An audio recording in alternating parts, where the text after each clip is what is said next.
પ્રભુ ઈસુના ગૌરવી નામમાં આજની સવારની પ્રેમી સલામ, જય મસીહ કી, પ્રેઝ ધ લોર્ડ, હાલેલુયા.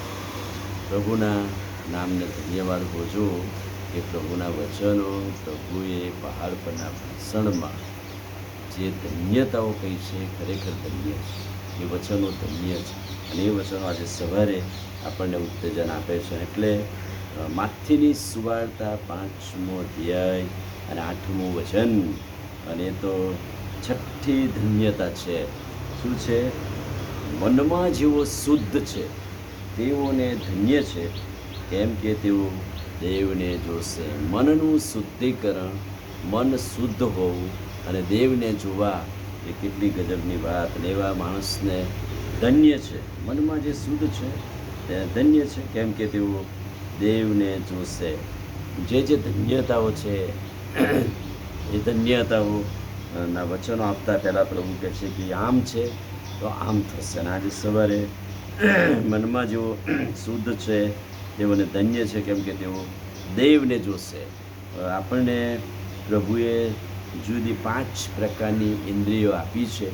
એ 5 પ્રકારની ઇન્દ્રિયો મારફતે આપણે બહારની વસ્તુઓને જોઈને, સાંભળીને, સ્પર્શ કરીને, સૂંઘીને, અનુભવ કરીને આપણે જોઈ શકીએ છીએ, અનુભવ કરી શકીએ છીએ.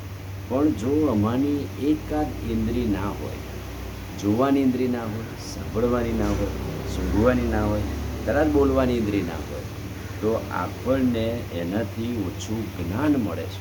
એકાદ ઇન્દ્રિય ના હોય તો શું થાય? 5 ઇન્દ્રિયમાં તો આપણને એ દ્વારા ઓછું જ્ઞાન પ્રાપ્ત થાય છે. અને એટલે કે છે કે ઈશ્વરને જોવા માટે આ દરવાજા કામમાં આવતા નથી. હું આંખથી ગમે તેટલું જો ઈશ્વરને ના જોઈ શકું, હું ઈશ્વરને ના સાંભળી શકું, પણ મારા મનની કે હૃદયની ઇન્દ્રિયો ખુલવી જોઈએ. અને ઈશ્વરને જોવા માટે મનની, આત્માની આંખો ખુલવી જોઈએ, આત્માના કાન હોવા જોઈએ, શુદ્ધિકરણ હોવું જોઈએ. દેવને જોવા માટે એવી બારી હોવી જોઈએ, મનની શુદ્ધિકરણ. એટલે કે છે કે મનમાં જેઓ શુદ્ધ છે તેઓને ધન્ય છે, કેમ કે તેઓ દેવને જોશે. માર્કની સુવાર્તા 7મો અધ્યાય 20, 21 ને 22 વચન. આપણું હૃદય તો કેવું છે? જૂના કરારમાં 2 પ્રકારના હૃદયની વાત છે. કહે છે કે જૂનું હૃદય અને નવું હૃદય. પ્રભુ કહે છે કે જૂનું હૃદય કપટ, વાસનાઓથી ભરપૂર, લોભ, ચિંતા, વિષય વાસના, અંધકાર અને બધા દૂષણો છે.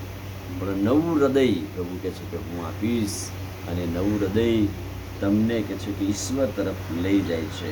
પ્રેમનું હૃદય, શુદ્ધિકરણનું હૃદય. અને કે છે કે શુદ્ધ હૃદયવાળી વ્યક્તિ ઈશ્વરને જોઈ શકે છે. વળી એમ કહેવાય છે કે ઘણાના હૃદય એટલા કઠણ થઈ જાય કે તેઓ ઈશ્વરને પણ ભૂલી જાય. ગમે તેવા પ્રસંગો બને પણ તેમના હૃદયને કશી અસર ના થાય. દાખલા તરીકે બોમ્બ વિસ્ફોટ થાય, ધરતીકંપ થાય, વિમાન દુર્ઘટના સર્જાય, ત્યારે લોકોને બચાવવાની જગ્યાએ લૂંટફાટ કરવા બેસે. જાણે કે મુર્દા પડ્યા હોય તો એની દયા ના આવે, એમને લાગણી ના થાય. પણ કે છે કે એવું કઠણ હૃદયના બની જાય છે. અને એટલે એ મનનું શુદ્ધિકરણ નથી. માણસનું હૃદય ગર્વિષ્ઠ અને અભિમાની બની જાય છે. અને એટલા માટે અહીંયા પ્રભુ એના વચનમાં કહે છે કે મનમાં જેવો શુદ્ધ છે તેઓને ધન્ય છે, કેમ કે તેઓ દેવને જોશે. નવા બનાવશે, પ્રભુને સોંપવાથી હૃદય બદલી નાખશે, શુદ્ધ થઈ જશે. શુદ્ધ હૃદયથી ઈશ્વરના દર્શન થાય છે. આમીન. પ્રાર્થના કરી. વાલા પ્રભુ, આજે સવારે તમે અમને નવું હૃદય, શુદ્ધિકરણ આપ્યું છે, માટે આભાર પ્રભુ. અને તમારું વચન આજે અમને યાદ દેવડાવે છે કે મનમાં જેવો શુદ્ધ છે તેઓને ધન્ય છે, કેમ કે તેઓ દેવને જોઈ શકે છે. પ્રભુ, આજના અદ્ભુત પવિત્ર વચનને માટે, ખાતરીને માટે આભાર. પ્રભુ ઈસુના નામમાં પ્રાર્થના કરીએ છીએ. સાંભળો ને માન્ય કરો.